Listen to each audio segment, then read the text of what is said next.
was a very good morning from him, and of course it's a very good morning from me. Welcome to my mortgage live stream. First one in about 3-4 weeks, I think, isn't it? We've had a couple of weeks holiday, and we had the heat last week, didn't we? Which just wiped everybody out. So we went down to Newlyn in Cornwall and Porthleven, which we thoroughly enjoyed. And all very enjoyable, good holidays before the kids break up, of course, because it's half the price. But if you've got kids, you don't have that choice, unless you take them out of school. But that's another content, isn't it? Anyway, I'm Paul Archer. Hope you're well. Hope you're enjoying the quiet period, I suppose, of the mortgage and protection marketplace, financial advice marketplace. But things are looking quite interesting, aren't they, for the autumn? Interest rates definitely coming down. Old Bailey said so, with the GDP figures not looking so good. He needs to do something to inspire the economy. And I think an interest rate drop will certainly do that. So inflation is no longer the problem. It's getting that economy growing, I think, is the biggest problem. And interest rates, of course, will come down to make that happen, which is great news for everybody, really. So let's look forward to a great autumn, shall we? So a couple of topics for you today. Going to take a look at a standard topic on buildings and contents insurance. I know it's probably not your first choice, but it's a topic that needs to be looked at. And then I've got a little sales idea or attitudinal idea to help you to take care of AI as it's coming forward. So I hope all is well with you. I hope the world's keeping you well, and you've maybe got a holiday planned or something. I don't know what your plans are. So anyway, let's get over to our first topic then, which is buildings and contents insurance. So let's just put up a little sort of slide title to see what we're looking at. Buildings and contents insurance. Now, you might have come across these sort of pictures on the internet here or on the news sites. There's a flooded house there. There's a house that's been burnt down. And there's a house that's been totally wrecked by burglars as well. And these pictures, of course, are there to help you understand what we're looking at, which is buildings and contents insurance. Because although you can't ever replace the harm that's been done, you can at least replace the fabric. So let's pop over to the whiteboard, shall we, and take a look at some of this in some depth for you. Buildings and contents insurance, first of all, is something which is compulsory. Not the contents, I get that, but the buildings is, because the lender, the bank or whoever it is, will have a mortgage deed, of course, which the person who's taking out the property, so here's your property for you, for example, there's the house, and this person wants a mortgage to buy this house, and one of the conditions is that they have to insure the fabric of the property. They have to ensure what the property is costing to rebuild in the event of fire and stuff like that. We'll come on to that in a second. So it's a requirement. You've got no choice. Obviously, you could choose your own, but the lender will want to have their interest attached to it, because the mortgage deed, of course, gives them the right to insure the property if the client doesn't. So a couple of things going on there. First of all, there's a policy here, of course, which, as I said to you, the customer can buy this policy on the market themselves and pay for the premium, etc. But the lender will need to note their interest. They need to note their interest on the policy, because if it's a massive claim, then the lender wants to be able to handle that claim. That's the whole point behind it. And remember, if the borrower doesn't insure the property, then the lender can do so under the deed, and they will create what's called a block policy. Let's put that in there for you. A block policy is a great big humongous insurance policy taken out by the lender with insurance company to cover all of their properties they have on the books, or anyway, a lot of them. And they charge the premium on that block policy to the person's mortgage account. So, you've got to pay for it. So what are you going to do then? Well, you're going to get yourself insured. And the first thing that we've talked about before is what we call the reinstatement cost. Now, the reinstatement cost or figure is given to the lender by the surveyor. The surveyor will go along and survey the property, value the property, and she or he will give a reinstatement cost, which is broadly the figure it's going to cost to rebuild the property in the event of total devastation. Now, the pictures I showed you there, for example, this one here is flooding. That's not total devastation. It's pretty awful, particularly if there's a basement. You'll need to rehouse the owners there for a while. You'll need to dry out the property, replaster, electrics will need replacing. So it's a huge cost, but it's not a complete knock the house down and start again. Likewise, this property here has been gutted and burnt. I don't know if that would need to be knocked down and started again. It might do if the foundations are crippled, but more than likely they'll tear off bits and rebuild it. This one here, of course, is burglary. It's slightly different. This is more the contents have been affected than the actual property itself. So go take a look at the reinstatement cost. It is designed as a maximum figure that's needed to rebuild the property in the event of total loss and house the owners as well in the meantime. So of course it looks at the bricks that's been used, the property construction methods. So often the reinstatement figures have nothing to do with the actual value of the property, because that's just the way it is, isn't it? Okay, so that's the insurance policy then. They will take out a policy and it will protect the fabric of the property against a number of perils, as we call it. So let's put this over here for you. A peril. Now, it's not going to cover you for everything, but it covers you for lots of things against the fabric of the property. Perils, for example, are what nature throws at you. So you've got fire, flood. We saw those in the picture, didn't we? They're sort of nature's things, aren't they? Created often by, global warming, all those sort of things as well. Lightning strikes would be covered as well. Lightning strikes would be covered because that causes fire, doesn't it? What else have we got then? Well, we got subsidence, which is nature, not necessarily. Heave, again, which is nature. Subsidence, of course, is where the ground gives way, particularly if the ground is drying maybe or getting flooded with water. It could be a sinkhole from a mining or something. Heave is where it generally goes upwards, caused by tree roots, that sort of thing.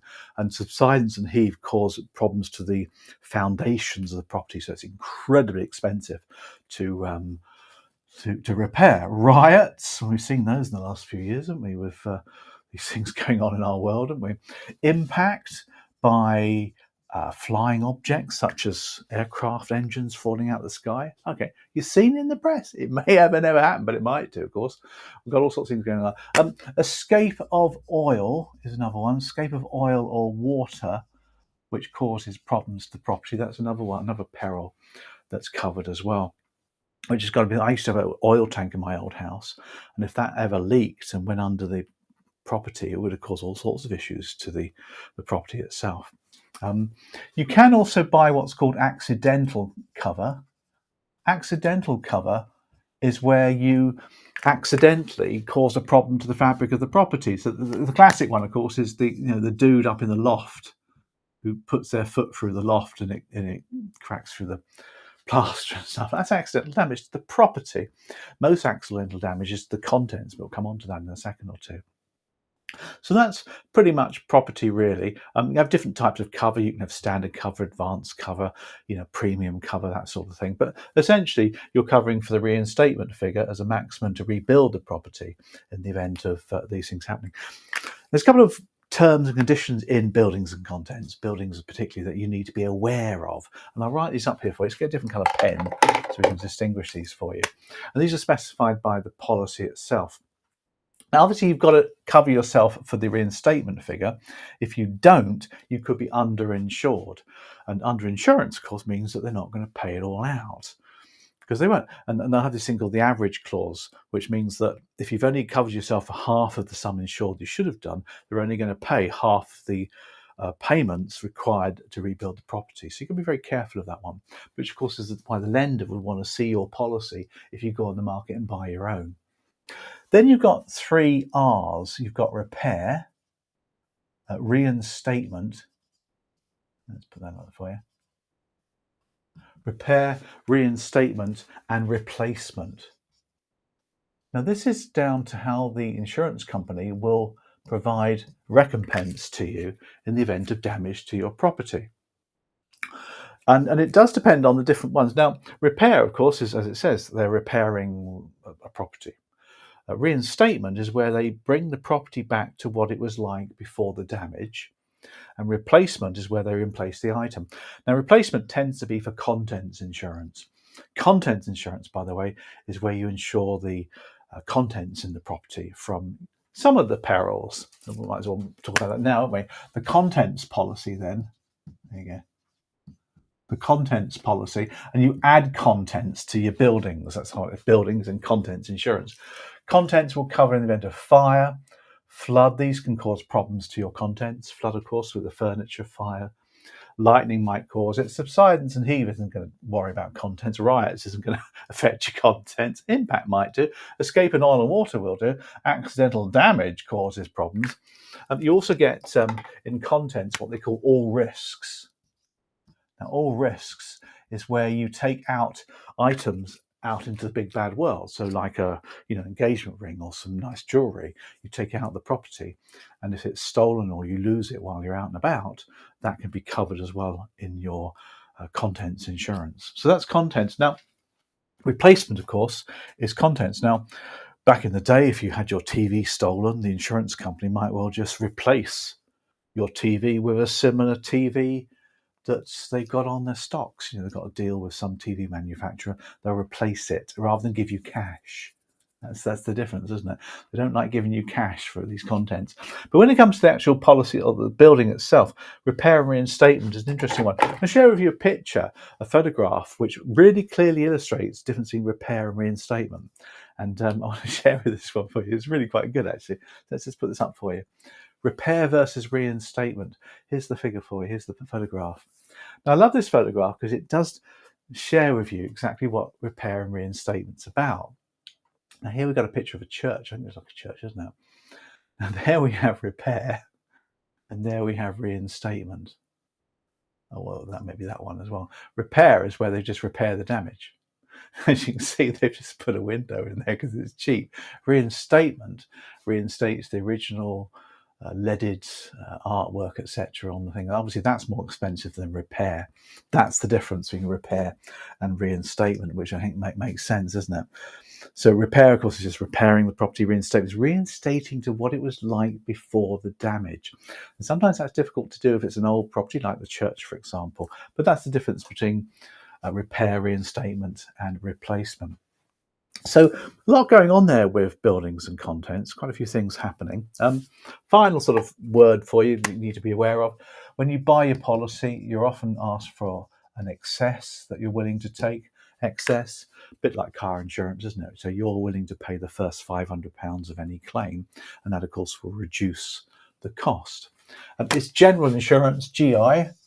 General insurance means that it's done every year, it's renewed annually, and they can, give you cover or not. And you might have a no claims bonus attached to buildings and contents. You might not. If it's a no claims, it means you haven't claimed. So that's obviously a good thing as well. So lots of general insurance rules and regulations when it comes to it as well. Let's do a couple of questions, shall we? See what you think about the questions in the exam. Let's give you a couple of multiple choice questions and see where you go with these, just to give you an idea. Here we are. In arranging buildings insurance, the borrower, A, has complete freedom of choice. B, may make his own arrangements subject to the lender's approval. C, will always choose from a panel approved by the lender, or D, is obliged to use the lender's provider. Interesting one, this one, isn't it? And obviously one of those is correct. He does have complete freedom of choice, but they may make their own arrangements subject to the lender's approval. That's a better one, B. Remember, the lender, because of the mortgage deed, will want to be noted on the policy, and they will want to check the policy out to make sure it's got the right amount of cover. So there would be B. C, will always choose from a panel approved by the lender. Not necessarily, not these days. You can't have conditional selling going on here. Obliged to use the lender's provider. You can do under the block policy, but that's not an obligation anymore. Okay. Mandy and Mark wish to make their own arrangements for building contents. Which of the following is least likely to apply? Mandy and Mark must notify the lender if they intend to lapse the policy. Well, of course they would need to do that. The cover range must meet with the approval. Well, that's true, isn't it?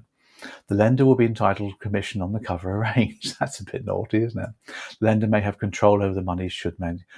That's true, D. If it's a subsidence claim in the thousands, the lender will want to channel that money through their books so they get the property rebuilt, because property's their security. But C is the wrong answer here. The lender won't be entitled to commission on the cover that Mandy and Mark organise, will they? That's a bit naughty. Which of the following would typically be covered under a standard buildings insurance? Now, we talked about standard premium. So standard buildings insurance. A stolen TV, okay, damage to fitted kitchen units caused by a fire, loss of jewelry during a burglary, accidental damage to a laptop. Okay, a couple of great things coming through here. The standard one means it's bog standard.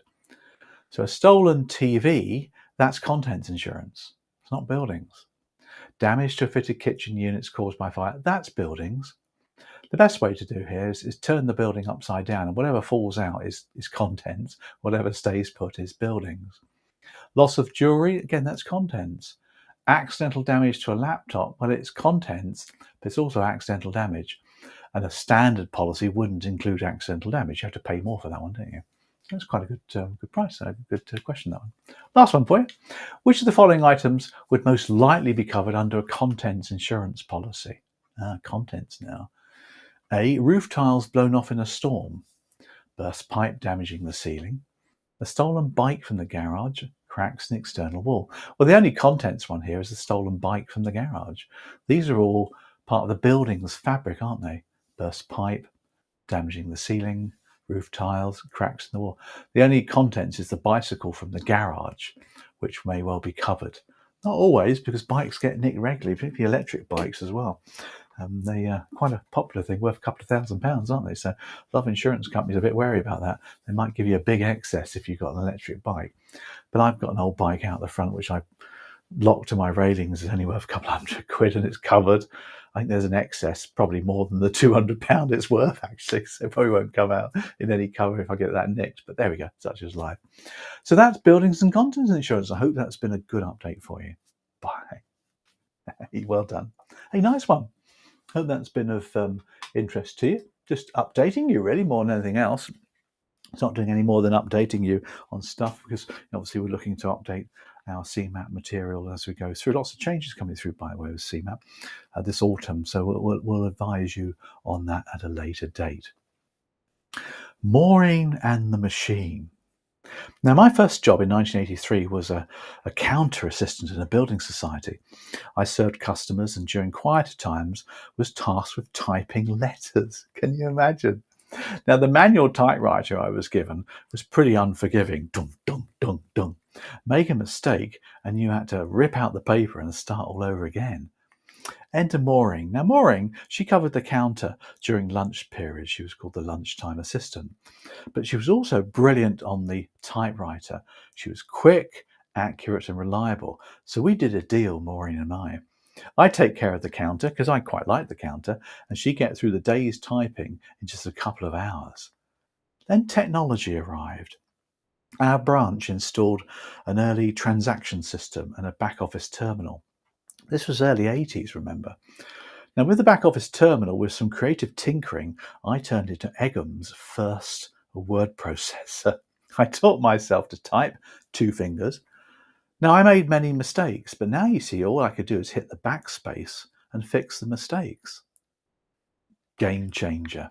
Now, Maureen was skeptical at first, but soon her manual machine was also replaced by an electric typewriter word processor. And just like that, her perfect first try skill was no longer essential. It was no longer essential to not make mistakes. So we all became typists. All of us, not consistently fast at first, but we could correct as we went along. So what's the point in worrying about getting it right first time? Now, fast forward to today. AI is today's word processor. It's reshaping how financial advice is delivered. Advisors have long relied on technical expertise and exams, but now AI can handle all that for you. What it can't replicate, of course, though, is the human connection, listening, empathy, clarity. And just like Maureen, advisors have a choice. You can resist the machine or adapt and thrive. The lesson, of course, is adapt like Maureen. She didn't vanish.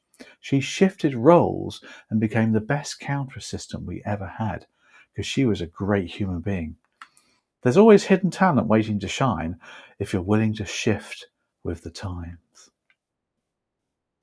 I hope you enjoyed that as well. Hope you enjoyed that. Just a little update for you on AI and how it's changing things. It will change financial advice. It's beginning to already. It won't change the giving of advice, because that's what you're paid to do. And if somebody wants advice, they want a human to give it, then the human will give advice and they'll take the advice risk. Now, that human's job, therefore, is to advise you. They need to communicate what that advice is. Now, how that human gets the advice is entirely up to them. In the old days, we used to pass exams and do all the research ourselves. In the future, maybe we don't need to do that, because AI can give us the advice. We can make sure it's correct, etc., and apply it to the client. but then we communicate that advice to the client. That's what people are paying for.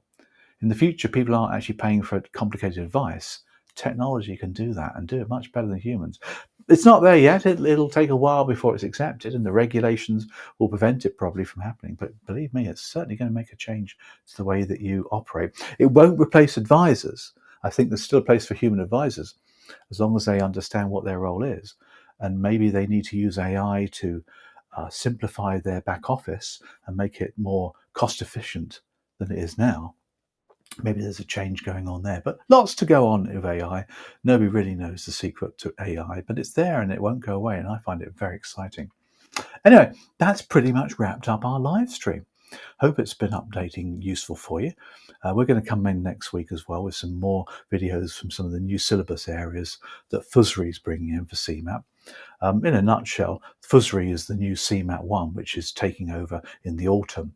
You can still do the CeMAP 1, of course you can, but FUSRI is the exam which is replacing CeMAP 1.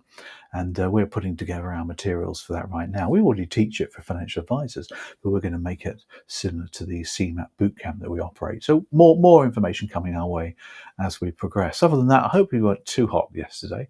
It has cooled down a lot today. And tomorrow, of course, it's particularly freezing, I think, here in the UK. But it may get hot again. It probably will do. Have fantastic few days in your world. I hope you will do it. As always, let's give you my little knock on for the QR code, because you always enjoy that, don't you? Maybe you do, maybe you don't. Let's just give you the QR code. Here we are, 25. Pop that in there for you, so you can scan that and come onto our mailing list and see what's going on.